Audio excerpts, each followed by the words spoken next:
kita sudah rumuskan sampai order 2 ya. Order 3 itu jadikan PR aja, udah bisa kerjakan ya. Jadi filosofi perturbasi itu adalah seperti deret, uraian deret, Taylor, Maclaurin dan lain-lain ya. Artinya jika kita tahu order 0, di mana untuk perturbasi di kuantum ini order 0 syaratnya harus ketahui. Kalau nggak ketahui nggak bisa cari. Maka kita dapatkan order 1. Order 1 0 dapat, 1 dapat, order 2 kita bisa cari dan berikutnya. Ya. Dan uraian deretnya seperti biasa harus konvergen. Maksudnya syarat perlunya di n utah hingga, order utah hingga itu harus menuju ke 0 ya, yang kecil.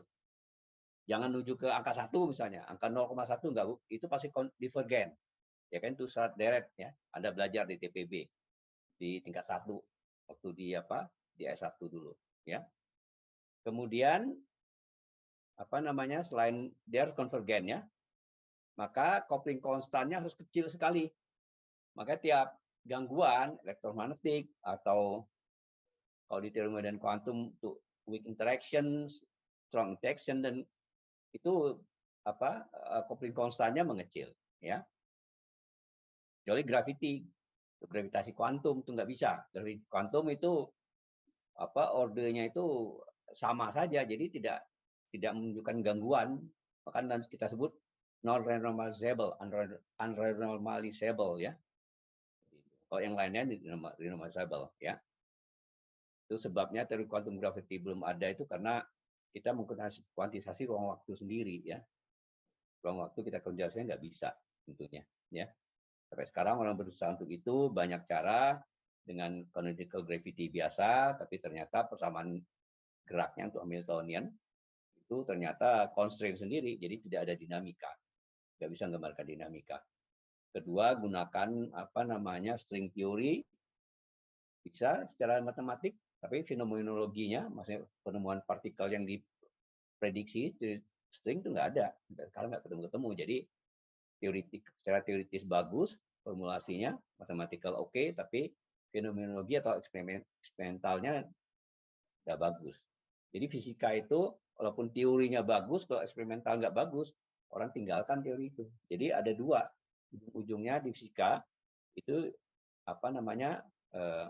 yang menentukan benar atau enggak nanti lihat eksperimental ya, faktanya di lapangan ya kan, walaupun teori sekalipun. Kemudian gunakan loop quantum gravity yang kita kerjakan baru-baru ini, tapi itu juga gagal. Belum, makin lama bukan sulitnya eksponensial ya. Jadi nggak selesai ya. Kecuali ada breakthrough yang baru. Orang mencari sekarang tapi belum dapat ya. Saya nggak tahu, nggak bisa prediksi kapan teori quantum gravity ada. Atau memang kita harus ada teori baru ya, yang betul-betul bukan kuantum dan gravitasi digabung, tapi teori yang baru seperti Einstein kemarin. Ya, waktu itu mengusulkan atau punya ide tentang solusi dari gravitasi Newton. Ya, kita nggak tahu gitu. Ya. Nah, sekarang kita lihat perturbasi bergantung waktu. Kenapa ini kalau motivasi sedikit? Mengapa kita membahas teori perturbasi? Ingat di kuantum, kalau Anda ingin mengukur, Anda harus ganggu ya. Kenapa diganggu? Kalau saya katakan mengganggu perturbasi ini artinya gangguannya kecil, bukan besar ya. Itu sudah include di dalam kata-kata gangguan dalam teori kuantum ya. Kalau kita ganggu sistem itu kecil, jangan besar. Kalau besar kita nggak akan dapat apapun. Karena pengukuran itu mengganggu sistem. Maka untuk melihat atau mentes teori kuantum itu pasti gangguan ya. Kita nggak bisa menghindari itu. Dan ganggu sistem merubah sistem ya. Kalau gangguannya kecil maka kita bisa uraikan dalam deret gangguan tersebut. Anda lihat di situ order 1, 2 dan 3 dan berikutnya. Kalau bebas waktu gangguannya maka order ke berapapun berikutnya Anda lihat itu merupakan rotasi atau kombinasi linear dari state vector yang lama yang itu sebelum gangguan yang P0 order ke 0 ya. Tapi kalau bergantung waktu beda lagi kita lihat ya. Jadi gangguannya seperti ini. Anda lihat Hamiltoniannya fungsi T, tapi di gangguan yang tanpa gangguan H0 artinya order 0 itu bisa fungsi R. Jadi solusinya eksak ya. Kalau fungsi T gimana? Itu kita harus cari solusinya, sulit sekali biasanya. Ya, fungsi dia gangguan apa? Tanpa mengandung waktu aja dia sulit. Contohnya atom hidrogen udah mulai sulit ya. Atom helium apa dua elektron apalagi 3 elektron tuh sampai sekarang tidak ada solusi eksaknya ya. Orang pakai solusi coba-coba semua yang mendekati tentunya ya. Nah, kemudian gangguannya G coupling constant yang kecil sekali itu bergantung waktu ya. Ingat seperti ini ya. Jadi maksud kenapa H0 tidak bergantung waktu supaya solusinya eksak kita ketahui ya. Kalau dia bergantung T tapi solusi eksak bisa nggak? Boleh juga, nggak ada masalah. Ya. Tapi kita ambil untuk kasus ini adalah orde ke nolnya tidak ada waktu. Orde gangguannya bisa bergantung waktu ya. Nah, solusinya sebelum gangguan stasioner ya, itu adalah CNRT solusinya ini separasi variabel ya. Solusi separasi variabel Anda tahu itu ya. Jadi bagian ruang dan waktunya dikali aja. Ya, jadi dia keadaan stasioner artinya kan. Jadi solusi separasi variabel keadaan stasioner itu sama saja ya. Atau kita katakan R dan T-nya terpisah. Ini keadaan stasioner ya, tahu ya. Nah, kalau T setelah mulai T ada gangguan ya, T besar 0 dimulai maka solusinya non stasioner sekarang ya. Jadi bagaimana membuat solusi non stasioner secara umum? Mudah. Di fisika kuantum 1 saya sudah berikan PR juga ya, kalau ada PR nanti bahwa kalau Anda punya solusi stasioner, contohnya kotak potensial tak hingga aja ya. Anda tahu solusinya adalah berselang-seling antara sinus dan kosinus, fungsi genap, fungsi ganjil kan? Anda gabung aja solusi genap dan ganjil misalnya untuk N1 dan N2 misalnya ya. Itu sudah merupakan solusi yang non stasioner. Walaupun stasioner digabung seperti itu non stasioner. Sekarang solusinya kita gabung ya. Gabung semuanya. Ini dapatnya ya, untuk T sama dengan 0 yang ini. Yang ini ya. Yang di kotak coklat itu.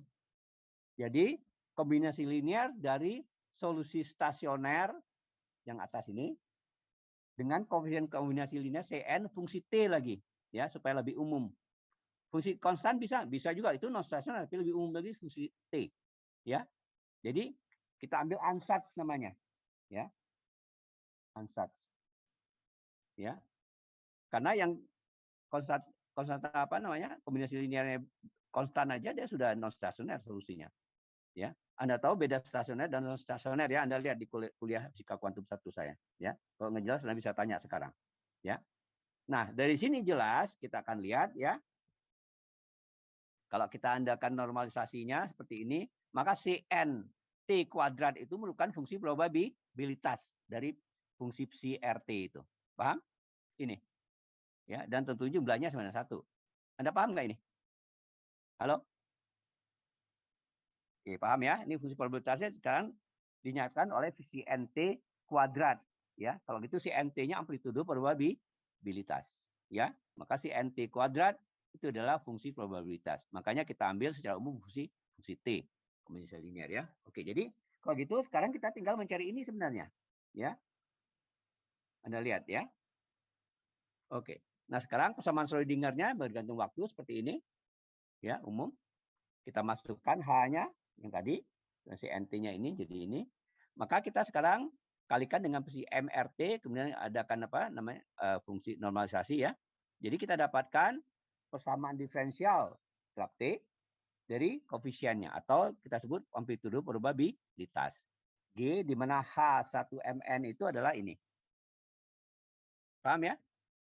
Harus kita cari itu secara eksplisit. H1-nya diberikan fungsi RT, maka kita dapat H1 RT, H1 RT di ekspektasi ya, MN CNT. Paham? Halo? Ada pertanyaan nggak sampai sini? Idenya? Anda paham idenya? Halo? Halo? Nggak jelas suara Anda? Belum ya? Oke. Nah, sekarang saya mendapatkan persamaan yang kuning itu. Jadi persamaannya sekarang dalam koefisien atau amplitudo probabilitas. Nah, di sini baru yang amplitudo probabilitasnya kita nyatakan dalam bentuk perturbasi. Yaitu orde ke 0 dalam level N ya. Orde ke-0, orde ke-1, kedua, ketiga, dan berikutnya. Ya. Jadi kita cari orde CN. Kalau CN-nya saya dapatkan, orde ke-0, 1, 2, 3, dan berikutnya, maka saya dapatkan semuanya. Energinya juga dapat. Psinya, ya tentu dapat juga kan, karena psi adalah kombinasi linear dari psi yang stasioner dengan koefisien CNT itu. Ya. Nah, kita masukkan ke persamaan yang awal, persamaan yang ini, ya. Kita dapatkan tentunya seperti ini. Persamaan yang kuning ini saya dapatkan seperti ini sama dengan ini, ya. Oke. Nah, kita lihat orde ke-0. Orde ke-0 tentunya orde tanpa gangguan, di mana si M orde ke-0 itu konstan, tanpa waktu, konstan. Nah, biasa bisa kita ambil fungsi delta Dirac juga, delta Kronecker juga bisa seperti ini contohnya, ya. Oke. Jadi orde ke-0, kenapa? Ya, maksudnya menyatakan bahwa jika M sama dengan L, maka dia 1. Kalau M tidak sama, dia 0. Ya, gitu aja. Ya, itu kalau orde ke-0, jadi nggak ada gangguan. Nah, mulai gangguan orde ke-1 tentunya. Orde 1 Anda masukkan persamaan balik tadi di sini. Ya, orde 1, G1, DM ini. Ya, ini tentunya orde 1 bergantung si N0 di sini. Ya kan, karena ini sudah mulai G1, karena ini ada G. Jadi di sini orde 1, ini orde ke-0. Ke kirinya, jadi di kiri itu ketinggalan, satu orde, ya, dibandingkan dengan yang kanan. Karena di kanan itu ada G-nya, ya, kopling konstannya sudah ada. Jadi orde ke-0 orde ke-1 maka bergantung ke orde ke-0. Koefisien orde ke-0. Orde 0 tahu, ya, karena orde ke-0 konstan, maka kita dapat dari orde CM orde 1. CM 1 orde 1 dapat, kita masukkan dapat orde 2 dan berikutnya seperti itu. Ya. Jadi G0 konstan, jadi pada min tak hingga sistem katakan berada pada keadaan awalnya katakan dengan state CL, ya. Maka CM0-nya DL delta M ML. Contohnya mudah sekali. Ya. Masuk orde 0 kita tahu, maka dapat orde 1 seperti ini yang hijau. Di persamaan mana? Persamaan yang ini. Ya, mudah ya. Anda masukkan aja. Saya kira Anda bisa itu masukkan persamaan orde ke-0, kan ini delta, maka H1 kan integralkannya tetap T. Ingat. Ya, minta hingga sampai T atau minta hingga sampai tambah hingga gitu kita mau ini ambil itu ya.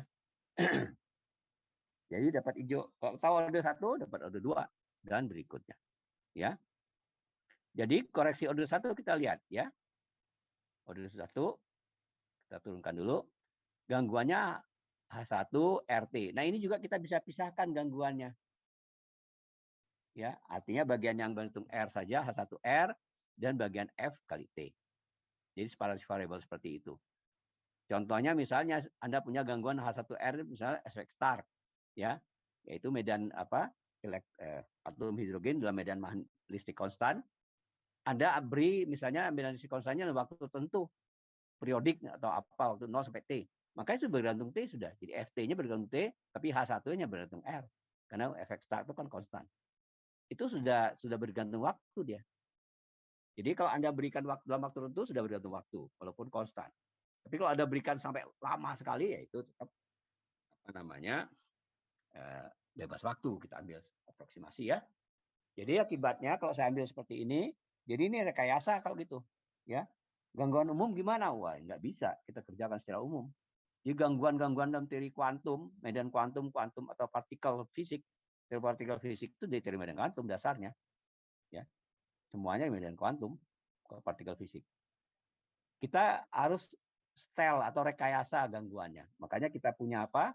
Akselerator. Kalau dalam gangguan energi tinggi ya, misalnya di KIK, di CERN, ya. Misalnya tumbukan antara dua elektron dan anti elektron dengan positron misalnya, atau proton dengan anti proton, ya, quark dengan anti quark. Itu gangguannya itu tertentu, kita tahu bentuknya, ya, sudah kita tahu. Jadi sistemnya tertutup masih, ya. Artinya kita tahu dan kita bisa setel atau kita bisa rekayasa gangguannya, ya. Seperti ini contohnya kita dapatkan. Jadi bukan gangguan sembarangan. Kalau gangguan sembarangan di alam seperti apa? Wah, itu kita nggak bisa. Ada satu cara tentunya dengan open quantum system yang saya akan berikan pada akhir kuliah nanti ya, pada berikutnya ya. yang saya mulai sejak semester tahun lalu ya. Karena open quantum system itu yang lebih sering sekarang dipakai. Karena apa? Lebih bebas deh, karena sistemnya bisa interaksi dengan environment, ya, lingkungan luar, ya, yang kita tidak tahu bentuk ininya, interaksinya seperti apa. Atau kita tahu juga lebih bagus, ya. Jadi ada dua sistem, satu sistem kita tinjau, satu yang environment atau lingkungannya. Jadi seperti termodinamika, ya, kita letakkan satu sistem termodinamika pada heat bath misalnya, sumber panas. Sumber panas itu lingkungan, ya. Nah, itu timbul nanti kuantum yang baru, kuantum baru ya, maksudnya studi baru atau riset baru tentang kuantum termodinamika, ya. Dan kuantum termodinamika ini orang mencari dia kalau di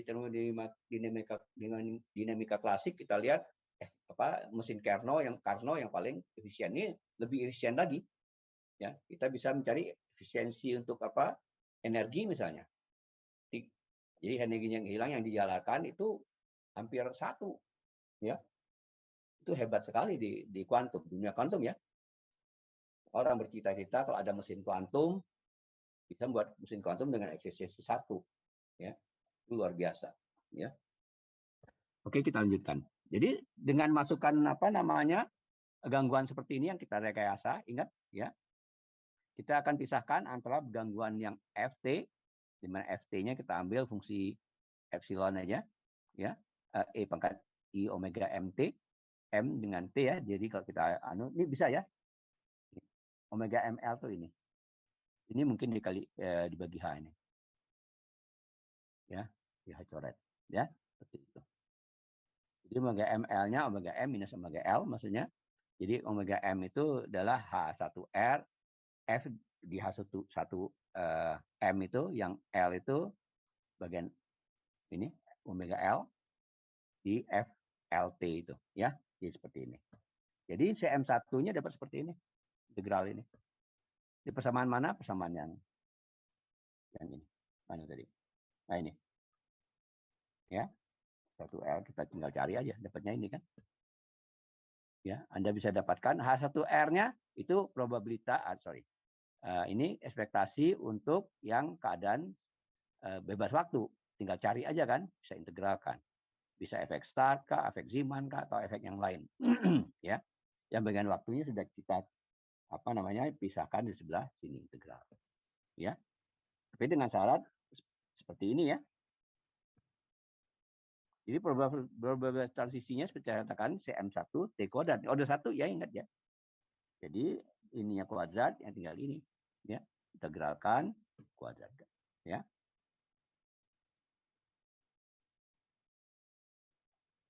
Saya kira ini salah ininya. Ini bukan ini nih. Ini ada integralnya di dalam sini, ya, mestinya, ya. Ya. Itu, ya, baru dikuadratkan, ya. Seperti itu, ya. Saya kira tanda integralnya di dalam kurung, ya. Kemudian IPL, jadi transisi dari keadaan L jadi keadaan M, ya. Sebagai contoh ini, misalnya H1 RT-nya gangguannya H0R itu yang bebas waktu, gangguan bebas waktu dikali dengan sinus omega T. Jadi seperti ini. Jadi dia gangguan tapi dalam waktu sinus seperti ini dah, dalam 0 sampai T aja tentu. Habis itu nggak ada gangguan. Itu sudah bergantung waktu itu, ya. Nah, kita ambil contoh gangguan Gaussian, misalnya Gaussian itu maksudnya fungsi ini Gaussian, ya. Start T sama dengan 0, ya. Jadi awalnya tidak ada gangguan, kita ganggu, order satunya adalah seperti ini, kita integralkan aja langsung, ya. Order satunya yang ini. Bagian mana tadi? Ini, ya. Integral ini. Langsung aja. Kita integralkan omega ML, T aksen, H, FT aksen. FT-nya adalah fungsi fungsi Gaussian, tapi dibagi T akar pi, tau akar pi. Tau itu adalah konstanta aja. Ya. Nah, kita ambil teknik seperti ini, ya. Tau konstan, ya. Tau T kuadrat minus yang T-nya sudah ada sebelumnya, ya. Jadi ini tau minus tau kuadrat per tau kuadrat. T kuadrat per tau kuadrat. Kita ambil T per taunya Xi. Maka dengan Xi ini maka kita gunakan fungsinya jadi ini.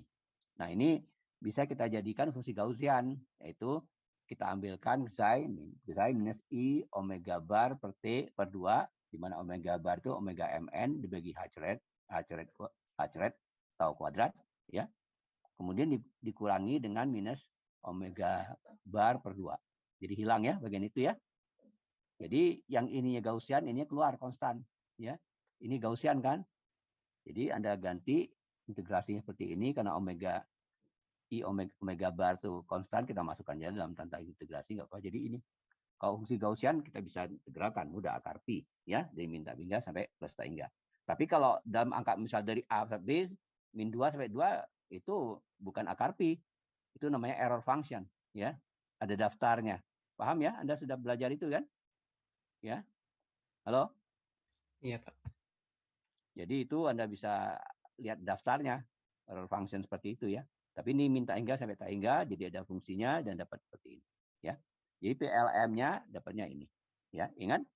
Yang bagian H1R-nya Anda harus cari lagi integral itu ya. Oke. Tapi orang yang bagian waktunya sudah bisa diintegrasikan. Ya, jadi PLM itu maksudnya probabilitas transisi dari L ke M, keadaan L dan keadaan M, ya state L ke M, dapatnya seperti itu. Ya, mudah. Nah, jadi begitu ini ke atas arahnya kita sebut T, T-nya ke atas, ya. Jadi keadaan akhir, keadaan awalnya di bawah, orde ke 0, 1, 2 dan 3 berikutnya ya. Ini sebenarnya dan mengecil ke makin kanan makin kecil ya ordenya ya, makin G makin besar makin kecil dia. Ya. G2, G3, G4 dan berikutnya ya. Jadi kalau di medan kuantum kita uraikan dari seperti ini juga ya. Tapi harus ada time order produknya. Kenapa ada time order produk? Karena di sini kita di teori medan kuantum itu selain medan juga relativistik, kecepatan tinggi. Contohnya karena kita melihat atau menghitung eksperimen di high energy physics. High energy physics maksudnya energi tinggi ya. Jadi order kecepatan dekat cahaya. Ya, order giga electron volt. Contohnya weak interaction itu order 10⁻³ giga electron volt. 1000 giga. Ya. Sehingga orang sekarang membangun akselerator sampai 1T, 1 tera electron volt. 1T itu 1000. Jadi 1000 giga. 10⁻³ giga. Ya. Itu tinggi, itu 10⁻12 electron volt artinya. 1 electron volt itu adalah energi diperlukan oleh 1 elektron untuk melewati beda potensial 1 volt ya. Anda bisa bayangkan kalau 1 triliun, tera itu triliun electron volt, jadi besar sekali energinya. Dan tentunya alatnya harus besar. Memang di CERN itu Anda ini ya, itu akseleratornya di bawah tanah, ratusan meter bawah tanah, ya. Kemudian dikumpulkan energinya itu karena memang desa-desa sebelahnya itu banyak yang kosong gitu. Bukan kosong, memang nggak ada ya. Itu perbatasan antara Prancis, Belgia sama Swiss ya, Switzerland. Itu kalau menghidupkan akselerator mungkin 3 bulan itu listrik sekitarnya mati duluan. Jadi dikumpulkan di situ ya. Itu mengumpulkan energi besar sekali sehingga nanti proton dan antiproton tabrakan gitu. Ya. Besar ini garis tengahnya aja akselerator sekitar 3 kilometeran. Anda bisa bayangkan jadi kelilingnya jauh sekali kan, panjang sekali. Nah, Anda tanya biayanya berapa? Itu waktu zaman tahun berapa puluh tahun lalu tuh sekitar 1 APBN kita untuk bangun itu. Maka mereka pakai konsorsium. Di negara-negara Eropa, ya, konsorsium itu semuanya nyokong sekarang full duit bangun itu. Sehingga negara Eropa yang siap ilmuannya boleh. Kecuali orang luar, kalau orang luar kita nih misalnya kita harus nyewa, bayar tiap bulan, tiap tahun sorry. Ya, ada yang cuma namanya masuk paper aja berapa per tahun. Ya, karena eksperimen itu orangnya bisa ratusan orang gitu, ribuan orang kadang-kadang eksperimen itu kan. Jadi kalau papernya physical review letter misalnya, eksperimen itu kan, isinya cuma 1 halaman, tapi nama orangnya bisa 2-3 halaman. Ya, maksudnya banyak orangnya. Kalau dia berfoto itu kita nggak tahu kalau kita di situ di mana kita itu. Ya, jelas itu apa namanya. Tapi karena eksperimen dan eksperimen itu kan mahal, akibatnya cuma negara tertentu yang bisa. Mungkin di dunia ini ada berapa negara? Amerika, kemudian di CERN itu Eropa aja khusus ya. Sehingga mereka nggak bangun lagi tempat lain. Kemudian Jepang ada itu di KIK, energi Kenkyu-Sitsu. Energi itu tinggi, energi tinggi. Kenkyu-Sitsu itu artinya laboratorium energi tinggi di Tsukuba. Ya, itu memang besar itu. Ya, jadi negara-negara kaya yang bisa, sehingga eksperimen mereka ditunggu-tunggu orang. Jadi eksperimen itu kadang-kadang citasinya bisa ribuan, ratusan ribu, karena cuma dia yang mengadakan eksperimen itu kan. Paling nggak saingan dengan orang Amerika. Biasanya kalau sedang ini misalnya di CERN sudah melakukan misalnya dulu mencari double plus minus, yang lain nggak lagi. Jangan double gitu. Karena apa? Mahal sekali biayanya. Ya. Jadi kalau kita ikut di situ, nama kita ada terus itu. Walaupun kita nggak riset apapun. Walaupun sudah pensiun pun udah tetap ada nama kita. Kalau orang masih mengacu pada eksperimen kita. Ya. Jadi orang-orang suka nggak paham, wah dia banyak citasinya karena ini. Enggak, dia nggak kerja apa-apa, dia nongkrong aja di rumah. Ya, cuma dia bayar yang itu tadi, kalau negara di Indonesia misalnya bayar berapa ratus ribu, berapa dolar lah, $10.000 mungkin, namanya ada terus. Ya. Beda dengan kita yang riset biasa. Ya. Oke ya, jadi seperti itu. Ada pertanyaan nggak sampai sini? Halo? Ada pertanyaan?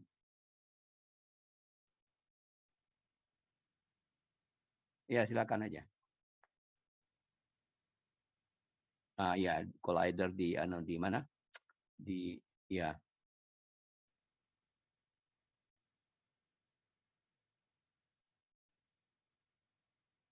Ya.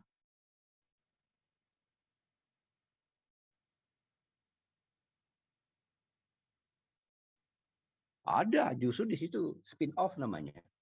Jadi orang ini orang politik, orang militer nih, sejak zaman dulu membuat bom atom. Ya, Anda tahu waktu bikin bom atom kan?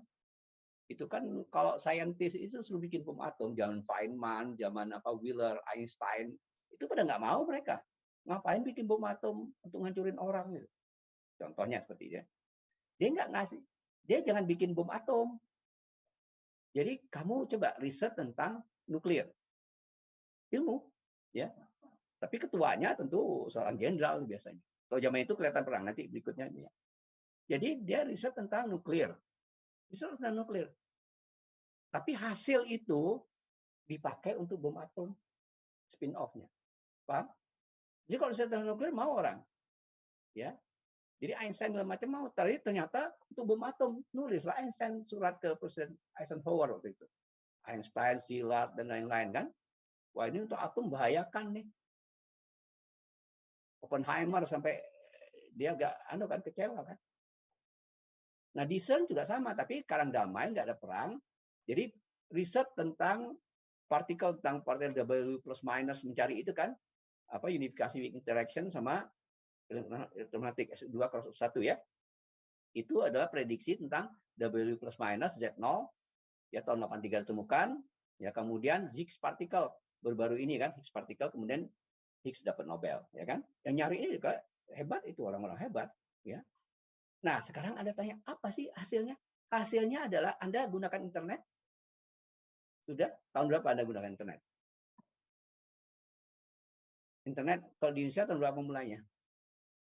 Pada saya pulang tahun 94 itu baru mulai itu ya. Kok kita sudah, waktu saya di Jepang sudah pakai. Nah, sebelumnya tahun 60 orang sudah pakai. Di mana? Di CERN.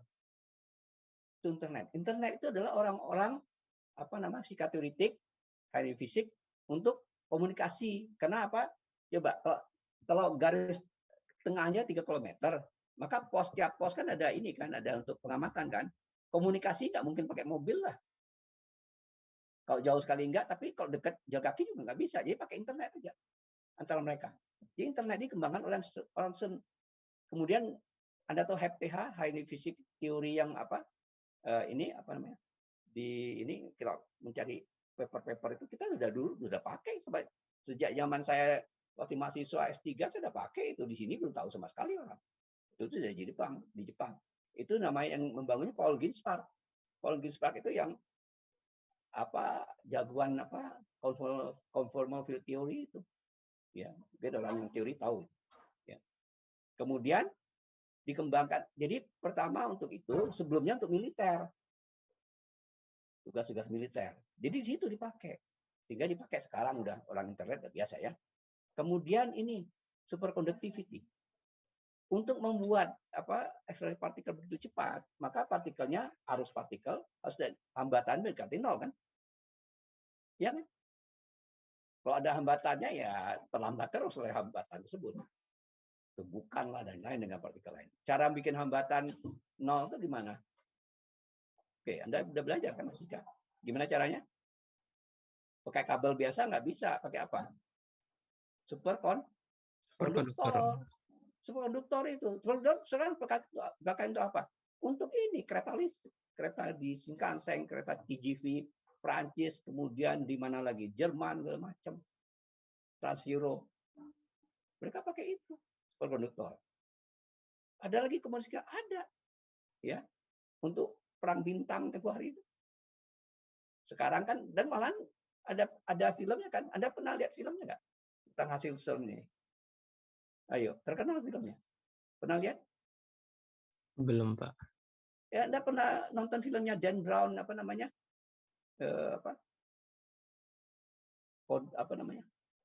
Yang di Italia yang orang diambilnya partikel Higgs itu, kemudian dibawanya kalau dibuka meledak ya. Apa namanya? The code Da Vinci Code. Da Vinci Code. Ada lihat pernah lihat itu kan CERN, hasil CERN. Tapi tentunya dia nggak tepat, film kan banyak actionnya. Kemudian akhirnya kan dibawa ke atas, tinggi meledak di atas kan, sehingga selamat. Kalau itu meledak, tahu nggak? Bukan hanya lokal aja, mungkin bumi ini sebenarnya hancur dengan karena energinya tinggi sekali. Kadang-kadang bisa membentuk black hole, tiny black hole, very kecil sangat, black hole yang sangat kecil sekali, saking besar energinya. Ya, tahu itu kan di atas tinggi sekali meledak terus dia turun, enggak, itu dia pun hancur, itu mah bom biasa itu sih, lebih besar dari nuklir, ya kan? Namanya film kan action, namanya film hayalan juga. Tapi kalau benar-benar itu meledak, misalnya Higgs particle meledak itu, ya kalau dalam keadaan biasa, wah itu bisa Eropa hancur itu, karena besar sekali. Anda bisa bayangkan 100 giga elektron volt. Berapa energi dari Higgs particle? 126 giga elektron volt. Anda bisa, jadi 1 giga elektron volt itu energi yang diperlukan oleh 1 elektron melewati beda potensial yang dihasilkan oleh 70.000 miliar baterai disusun secara serial. Baterai itu 1,5 kan. Jadi 1 giga elektron volt itu artinya 1 miliar elektron volt, 10 pangkat 9. Jadi 1,5, jadi 1,9, 10 pangkat 1 miliar dibagi 1,5 elektron volt. 1,5 volt. Berapa baterai itu? Disusun serial. Besar nggak? Wah, sangat besar sekali. Makanya itu mahal sekali dan energinya untuk membangkitkan itu sangat besar dan sangat mahal. Ya, itu aplikasinya. Ya, yang lain-lain banyak tentunya. Kadang-kadang mereka rahasiakan. Itu namanya spin off. Itu untuk siapa? Untuk negara, untuk mereka lah. Untuk aplikasi teknologi. Jadi jangan katakan ilmuwan untuk bikin bom atom. Ilmuwan nggak akan mau. Paham nggak maksud saya? Kejahatan. Kecuali ilmuwan itu jahat. Ya, kalau dia jahat beda itu. Kalau ilmuwan tolong bikin bom untuk meledakkan orang planet sana, nggak mau dia. Dia nggak tujuan itu kok. Dia, tapi kalau coba kau bikin riset ini tentang ilmu ini, bikin black hole, mau dia. Tapi kalau akibatnya black hole bisa meledakkan bumi atau hasil matahari, nggak mau dia. Aneh ya. Paham nggak maksud saya? Anda paham apa yang saya ceritakan ini? Iya, Pak. Psikologisnya paham ya? Itu ilmuwan. Jadi orang-orang jenderal-jenderal Amerika zaman-zaman Perang Dunia Kedua itu pintar sekali. Jadi dia nggak katakan bikin bom atom, nggak mau deh. Oppenheimer tuh nggak mau, sehingga dia katakan dia komunis. Akibatnya. Oppenheimer. Tahu kan ada Oppenheimer kan? Pernah masuk bukan tahu apa? Pernah baca. Richard Feynman mau karena orangnya nyentrik. Jadi yang nyentrik-nyentriknya dikasih ke Richard Feynman itu. Tentang misalnya game teori segala macam sambil riset tentang atom dan nuklir. Baru mereka mau. Jadi kalau langsung nggak mau ngeledakkan orang, ngancurin orang nggak mau, tapi ke ilmunya, arahkan ke ilmunya. Kamu bikin ini untuk riset nuklir, riset weak interaction misalnya, mau semua orang. Ilmuwan maksudnya semua. Ya. Tapi kalau riset untuk ngancurin orang nggak mau dia. Ya, jadi pakai politik sedikit ya. Dan umumnya ilmuwan itu buta politik, nggak senang. Tapi kayak anak kecil, kasih mainan mau, mainan ilmu. Ya. Oke ya, ada pertanyaan lagi? Halo? Halo? Belum, Pak. Jadi banyak sekali hasil-hasil yang di ini, apalagi untuk senjata-senjata itu dipakai betul, apalagi Soviet. Kalau Soviet agak kasar itu. Zaman Rusia dulu ya, Soviet dulu ya. Jadi dia nggak untuk ini, kamu bikin nih, kalau nggak mau saya tembak. Itu dia. Biasanya kasar, diancam. Keluarganya agak macam, ditahan keluarganya. Kalau di negara Eropa mungkin, tapi sama saja hasilnya. Ya kan, yang gunakan orang-orang itu kan, politik sama itulah perang itu, ya.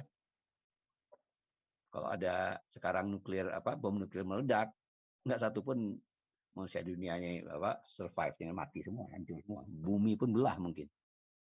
Ya, kata orang Pak di North American Divine itu mereka bangun di bawah tanah, itu apa namanya? Markas bawah tanah itu 300 meter katanya untuk untuk ini menahan itu radiasi segala macam, dan disediakan makanan 2 tahun. Memang sama aja hasilnya, mendingan mati duluan cepat aja hilang sudah. Ya kan? Daripada itu kan nunggu kan 2 tahun kan? Makanan habis kemana dia? Keluar kan? Nah, keluar menderita. Mau menderita sebulan atau 2 seperti Jepang di Hiroshima, dulu saya pernah tinggal di Hiroshima. Ya. Itu orang-orang yang akibat itu masih ada itu. Waktu saya tahun berapa tuh? 90-an lah katakan ya. Dia tahun 45 meledak tahun 45 kan. Dia 55 tahun setelah itu masih ada menderita gara-gara bom atom itu. Itu bisa bayangkan jadi. Itu bukan di pusat bomnya langsung meninggal, ya kan? Sehingga ada juga di situ di Hewa Koen. Hewa itu arti perdamaian ya. Koen itu taman perdamaian. Itu ada museumnya. Yang dekat situ batu-batu tuh hangus hangus hitam semua. Batu padahal batu granit itu. Dia meledak 150 meter di atas dom tempat pesta atau apalah ya. Tapi segera meninggal. Ini orang-orang yang sudah berada di kilometer katakan 5-10 kilometer dari pusat ledakan itu masih menderita sekarang ya. Itu sehingga mereka nggak mau lagi terlibat dengan bom atom ya. Oke. Ini koreksi order tingginya ya. Jadi order 1 integral ya. Order 0-nya delta aja seperti yang saya berikan. 1 integral terhadap A1T aksen ya. Order 2 integral, order 3, 4 dan berikutnya ya. Tentunya order ke n ya probabilitas kombinasi ini probabilitas kuadrat ya. Nah, yang bawah ini saya coret karena ini untuk Dyson series itu, Freeman Dyson tuh dia untuk teori modern kuantum, quantum field theory QFT. Kalau teori modern kuantum tuh karena tadi kecepatan tinggi, maka kita harus berada di time lag. Ya. Kecepatan tinggi time lag atau di null lag. Enggak boleh space lag karena space lag itu melanggar melanggar sebab akibat itu. Maka di time lag. Ya. Maka turbasi di time lag seperti itu baru harus ada time order product. Jadi kalau yang kita di kuantum nggak perlu time order product karena energinya rendah ya, low energy physics. Jadi pasti di time lag kan, kecepatannya rendah kan. Walaupun nuklir pun masih rendah di level kita. Nuklir fisik itu masih rendah kita, masih low energy physics. Kita high energy physics-nya order 1 giga itu ya. Itu order 3 menit sebelum 3 menit malah. Ya, order weak interaction itu itu ada order 10 pangkat minus 10 detik, 10 minus 10 detik lah setelah Big Bang. Ya, jadi order tinggi sekali. Yang kita bisa yakin secara eksperimental, artinya ada eksperimentalnya, itu order 10 pangkat 1 tera tadi. Kalau order lebih tinggi, misalnya order supersimetri, itu nggak ada lagi eksperimennya, karena nggak ada alatnya. Kalau bikin akselerator 10 pangkat 16 giga electron volt itu radiusnya bisa dari sini ke matahari sana besarnya. Orang belum bisa kan bikin akselerator dengan sebesar itu kan. Ya. Jadi orang yang sebelum weak interaction atau 1 tera tadi itu masih spekulasi. Contohnya inflation itu spekulasi masih.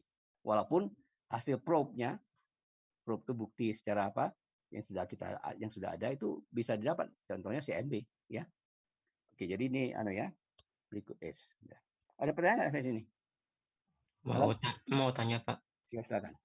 Tadi yang Bapak barusan singgung itu kan terkait dengan higher order correction ini Pak ya. Ya, oke. Nah itu kalau untuk yang kayak reaktor nuklir itu masih level yang level rendah juga ya berarti. Iya, rendah. Nanti kita lihat nih aplikasi dari ini koreksi perturbuhan bergantung waktu nih. Ya, kita lihat ya. Nah, nuklir ya. Itu adalah misalnya elektron ya. Elektron saya tumbuk inti atom lah, saya tumbuk dengan elektron. Itu kan masih nuklir fisik ya. Iya. Nah, kita pakai namanya Fermi Golden Rule. Fermi Golden Rule cuma order 1 aja.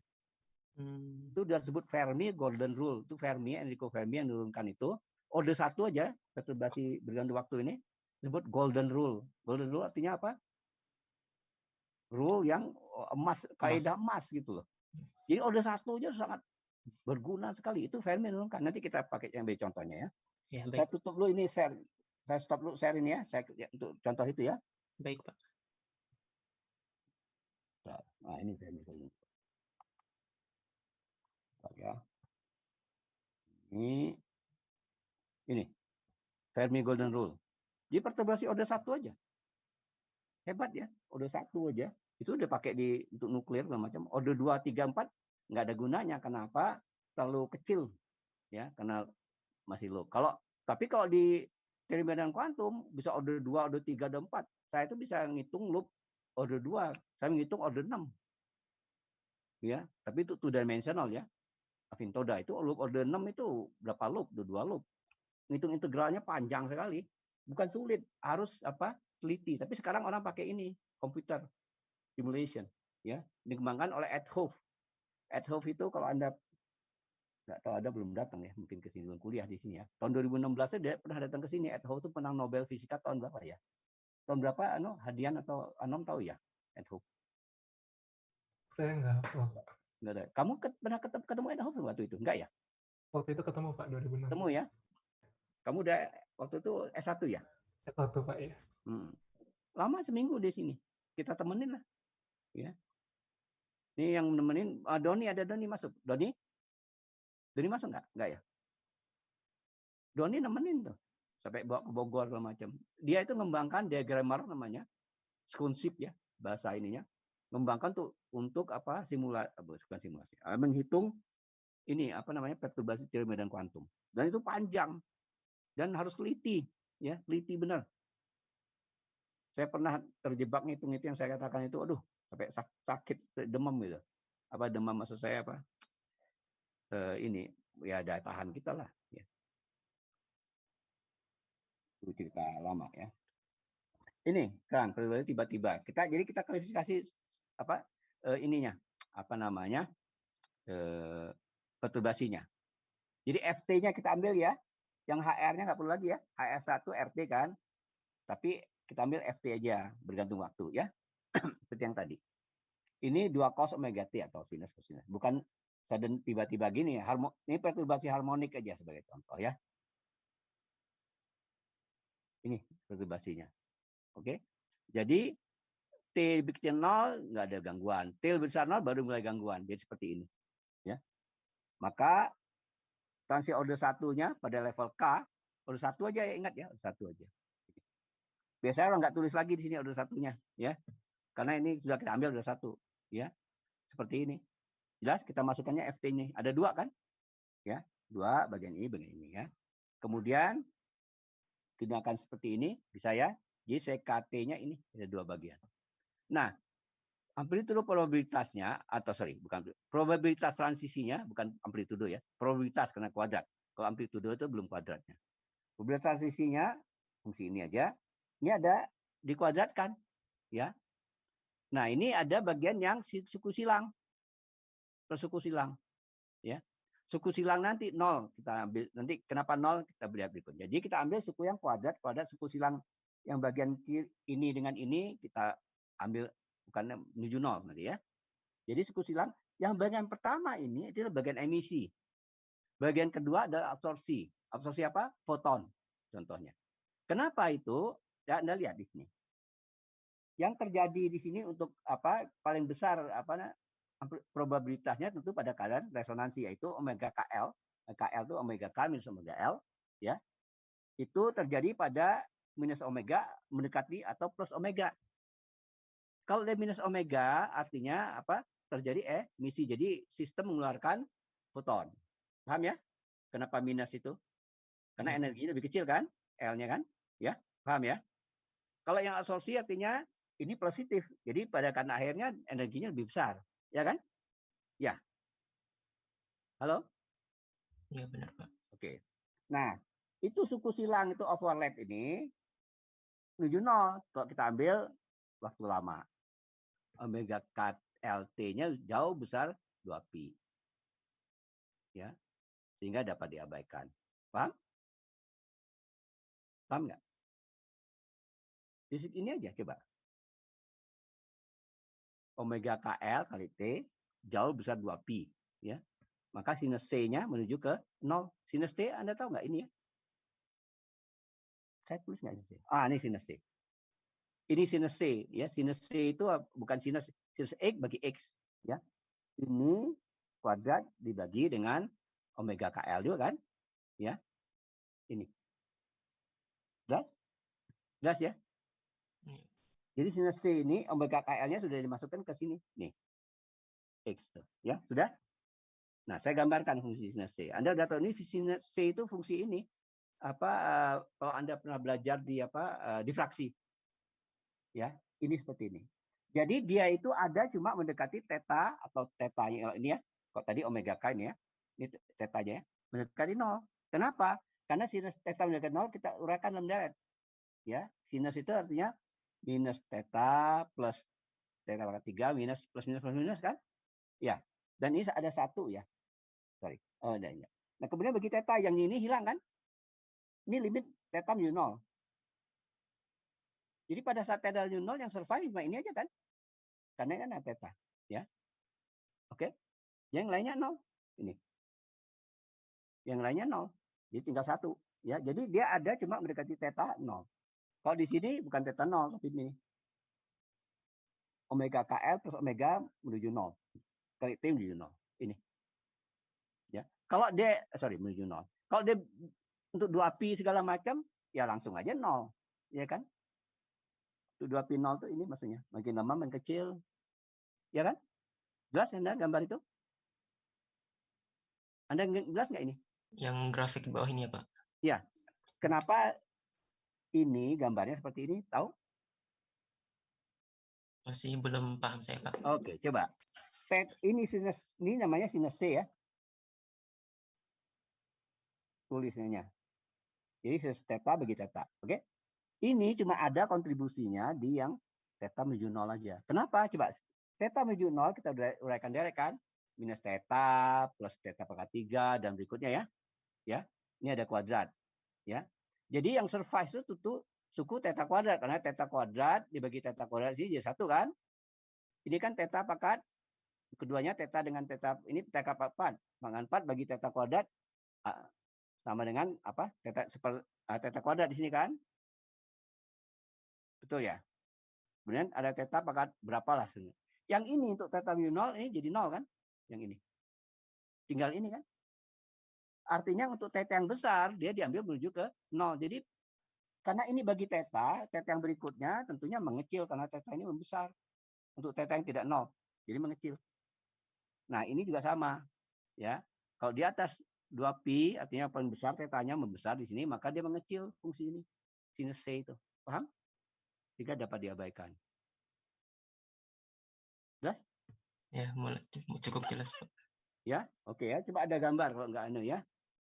Ini fungsi difraksi biasa ini. Jadi yang ada kontribusinya di sini aja. Ini kalau saya jelaskan apa di fisika kuantum itu atau fungsi difraksi di TPB ya pada saat ambas gelombang atau difraksi, kemudian di fisika kuantum di apa namanya wave packet ya. Jelas ya? Nah, kemudian ini. Nah, tentunya di sini di kuantum harus ada ini bagian ketidakpastian Heisenberg ya. Jadi ada selain dia apa bagian apa namanya ini apa namanya resonansi juga dia bergetar itu apa namanya tidak stabil gitu kan soalannya. Karena apa? Ada ketidakpastian Heisenberg. Delta E kali delta T besar sama dengan H kuadrat. Kalau delta T-nya besar sekali baru dia stabil, makin tajam kan? Iya kan? Kalau Anda praktikum itu kan tahu kan? Ya. Jadi absorpsi dan emisi itu akan stabil ya jika T-nya lama sekali.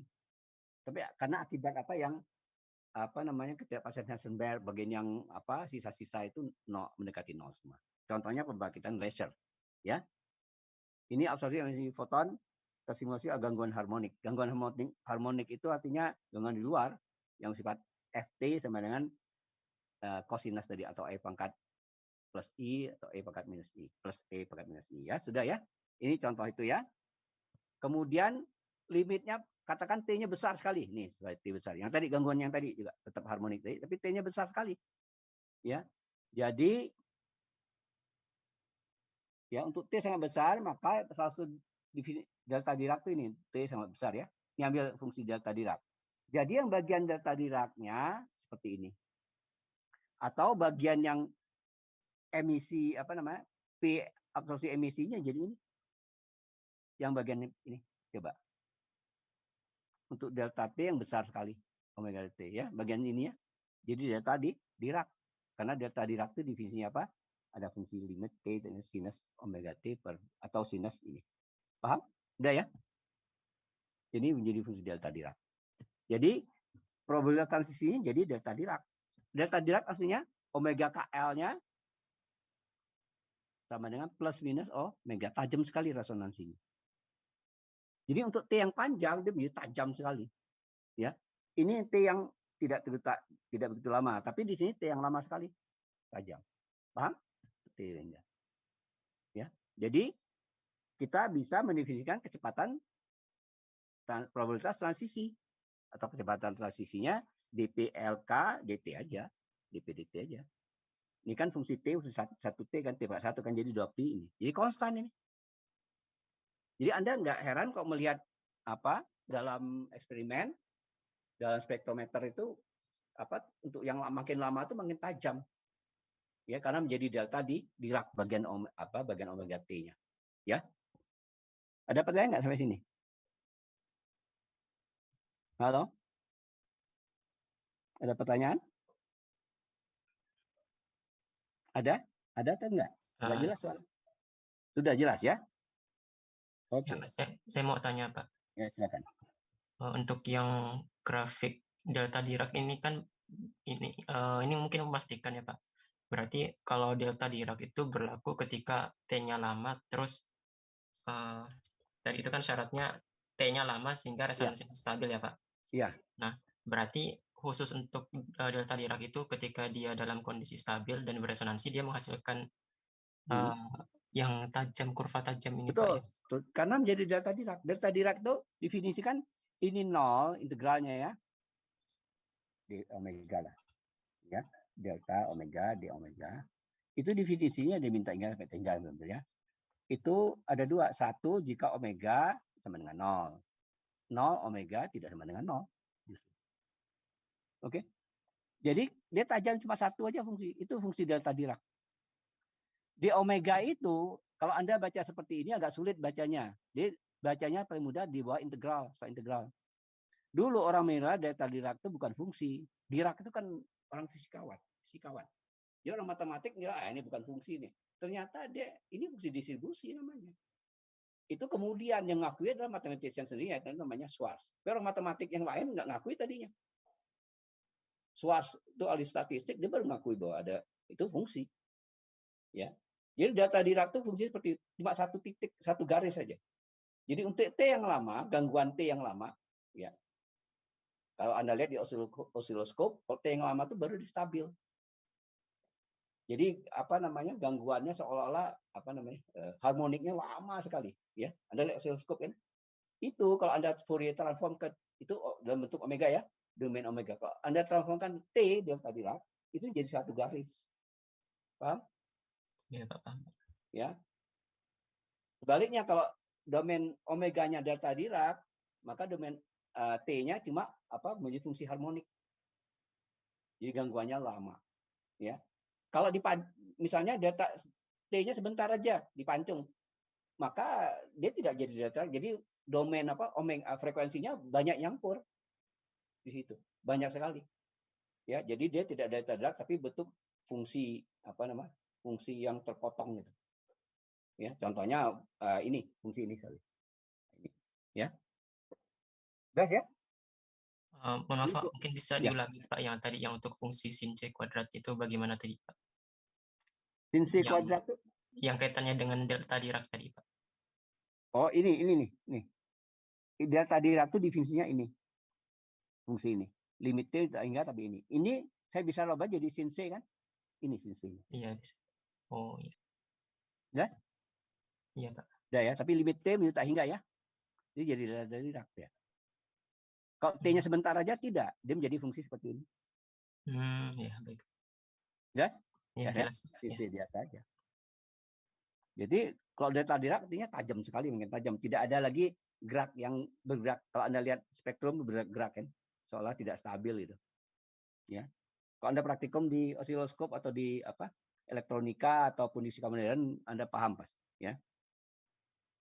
Ini sekarang short time evolution nih, delta T-nya menuju 0 atau singkat saja. Maka kita nggak bisa gunakan delta Dirac. Maka kita ambil omega T ini, maka sinusnya kita aproksimasi seperti ini. Sehingga probabilitas transisi jadi ini, ya. Kecepatan transisi masih mengandung T, ingat. Ya.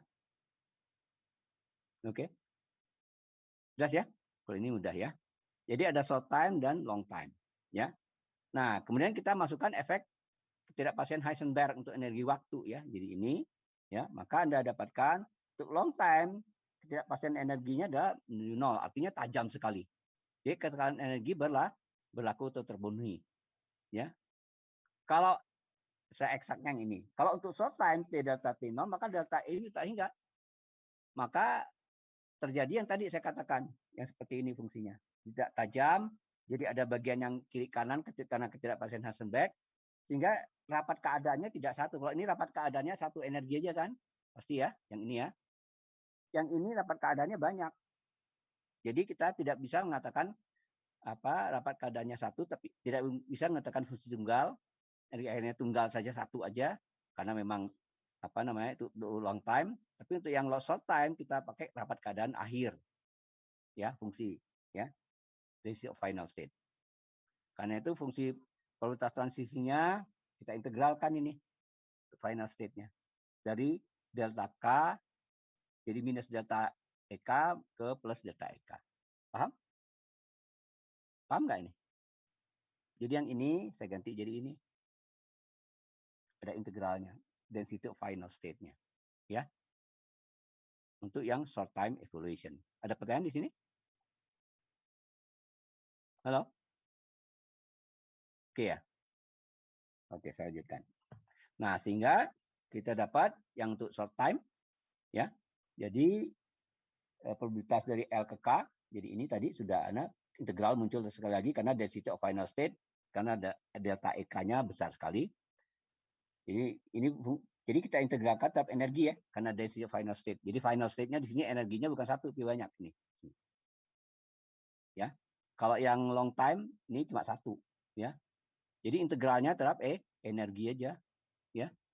Jadi di sini G EK, tapi EK itu fungsi density final state itu mendekati konstan biasanya kan.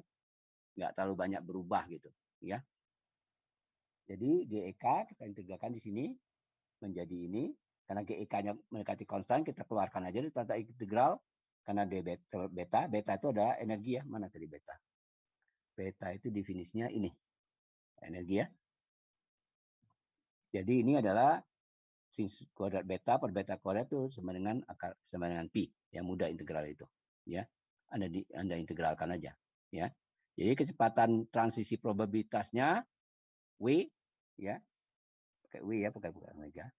LK dPLK dibagi dt. Kecepatan transisi kan, probabilitas kan, jadi ini.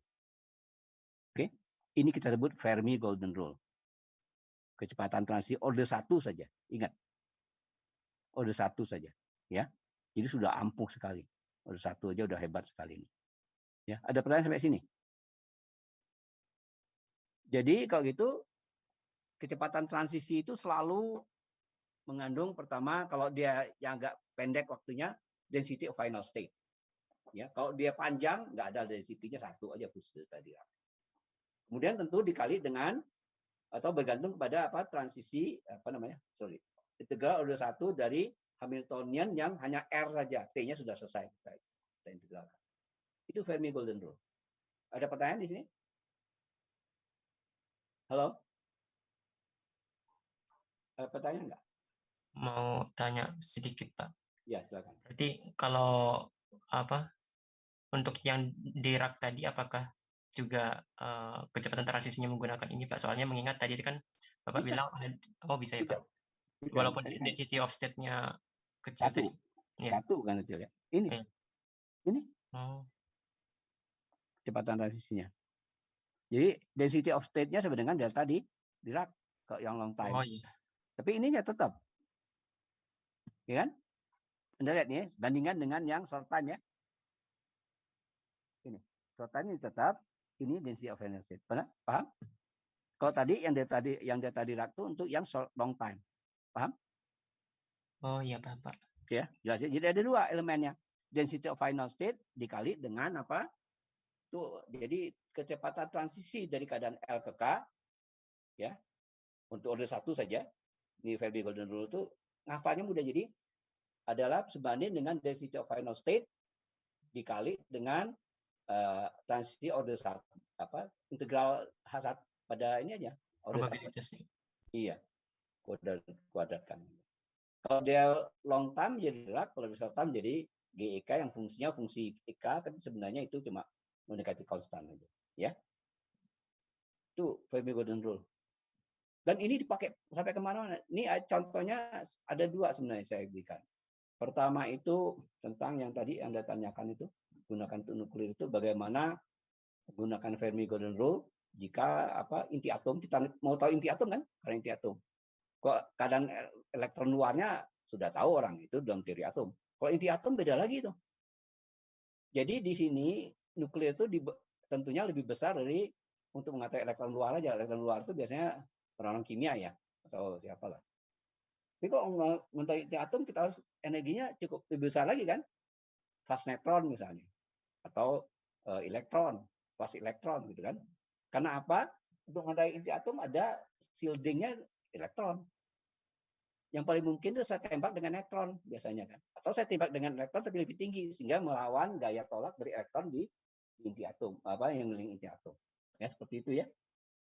Tapi masih low energy fisik, artinya nggak perlu pakai teori medan kuantum, ya. Sampai sini udah jelas ya? Iya, Pak. Nah, ini yang saya katakan tadi. Jadi ada satu lagi contohnya selain ini, hamburan tadi, itu adalah hamburan pada ini hamburan elektron, radiasi dan emisi foton ya pada kasus gangguan elektromagnetik ya. Itu sangat terkenal sekali contohnya seperti itu ya.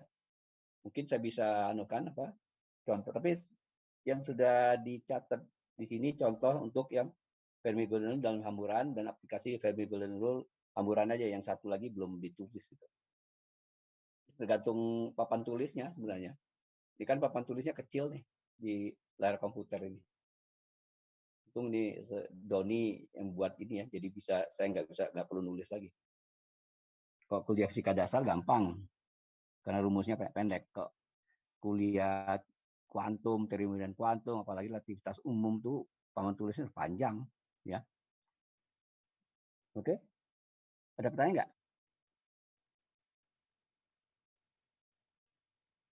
Bentar ya, saya lihat dulu. Atau kita lanjutkan hari Jumat depan ya. Permisi, Pak. Ya. Apa? Boleh tanya lagi mengenai yang Silakan, tadi silakan. Dirac delta. Sebenarnya ini masih agak-agak bingung sih Pak mengenai Dirac delta. Kan dulu pas saya Dirac baca apa? buku Stone, Apa Anda tanya? delta Dirac Pak. Oh ya, delta. Terus kenapa?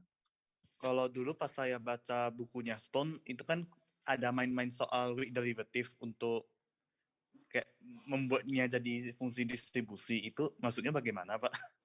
Enggak, ini kan distribusi. Jadi delta Dirac ini sebenarnya sama dengan ini distribusi kan?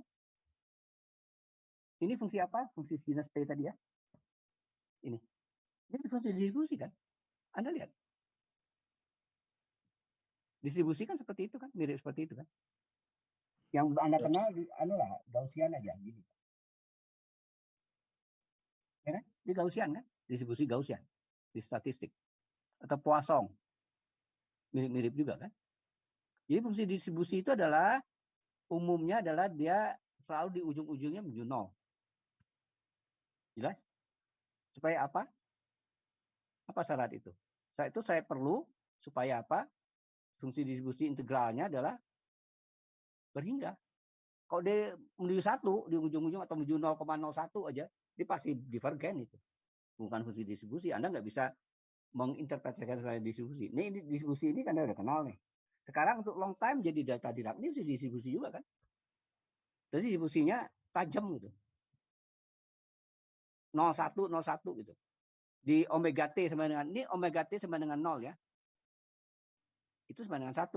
Kalau omega T tidak 0, 0. Ini definisinya. Ini. Jelas? Distribusi kan itu. Integralnya di omega itu pada omega T, mungkin saya perlu catat ya. Saya ngomong aja mungkin.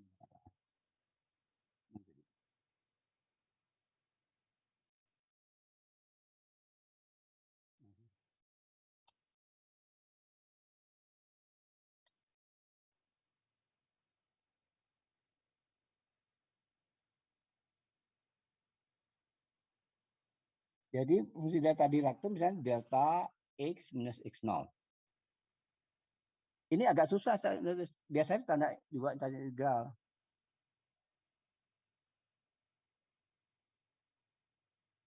Ini adalah 1 jika X sama dengan X0. 0 jika X tidak sama dengan X0. Ini kan distribusi.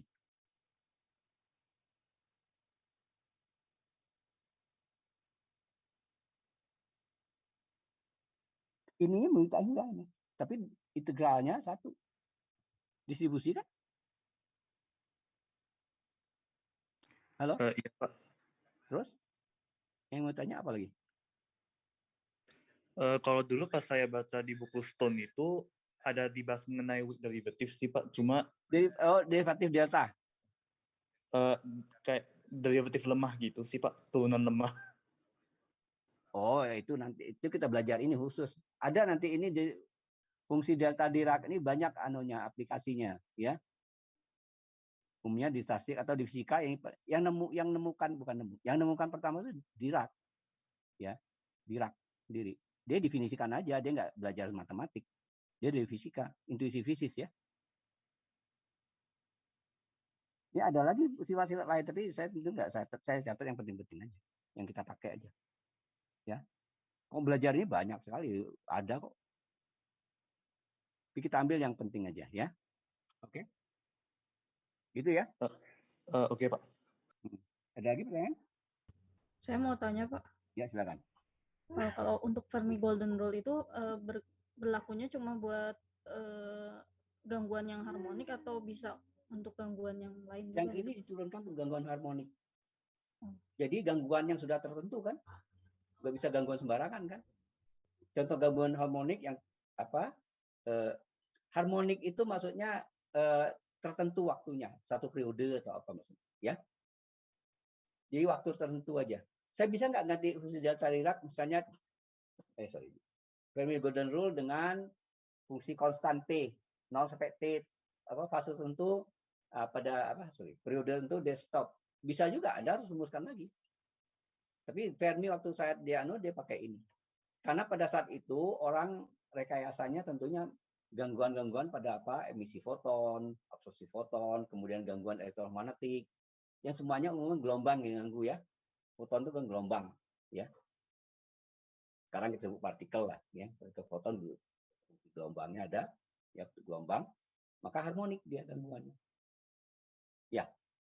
Jadi sejak awal saya katakan gangguan yang bergantung waktu itu kita rekayasa, nggak bisa sembarangan. Gimana Pak gangguan sembarangan yang aneh? Yang kita harus rumuskan lagi. Boleh nggak? Boleh saja. Tapi apa gunanya? Kalau Anda gangguan misalnya di alam ini atau elektron yang Anda nggak tahu gangguannya, bentuk fungsi umum GT, ya pasti Anda juga nggak bisa ini kan, merumuskannya, tidak bisa tuntas, dan juga Anda lihat contohnya di mana. Nah, dari contoh baru Anda ambil yang khusus. Nah, untuk khusus delta untuk Fermi Golden Rule kita ambil gangguan yang harmonik. Karena gangguan harmonik yang paling banyak. Paham? Halo? Ya, Pak. Makasih. Ada lagi yang lain? Jadi pakai hakikatnya mestinya gangguan ini Fermi Golden Rule itu gangguannya T-nya itu periodik misalnya itulah. Ya. Tentu kita gangguan periodik kan 0 sampai T aja kan. 0 sampai 2 T sampai 2 T-nya nggak usah karena sama aja. 0 sampai T aja. Itu juga, tapi gangguan yang sebenarnya masa berlaku gangguannya, gangguan sebenarnya hanya berhitung R aja, H1R itu. Ya. Jadi misalnya saya tembakkan, saya inti atom kan saya tembakkan dengan elektron misalnya atau dengan foton atau apa ya. Itu sebentar aja kan. 0 sampai T selesai. Ya kan? Habis itu kan enggak. Habis itu saya lihat hasilnya.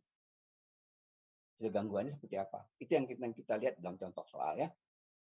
Itu untuk meneliti atau orang riset tentang inti atom. Ya. Udah mulai nuklir itu inti atom. Kan kita tahu elektron ada inti. Atom elektron inti. Jadi atomnya level atom kita tahu nih ada elektron, ini inti. Level intinya seperti apa? Kita harus riset lagi. Kita ada teori sel liquid drop model di Robert Mayer misalnya dan lain-lain. Tapi kan teori, orang mau cek kebenarannya. Maka orang tembak dengan inti atomnya tembak dengan elektron kah atau foton kah. Tapi sekarang orang udah tahu itu atau bukan tahu ya, sudah bisa lah. Walaupun tentang fisika inti itu masih berkembang. Ya. Orang tahu lebih dalam lagi pembentuk inti apa.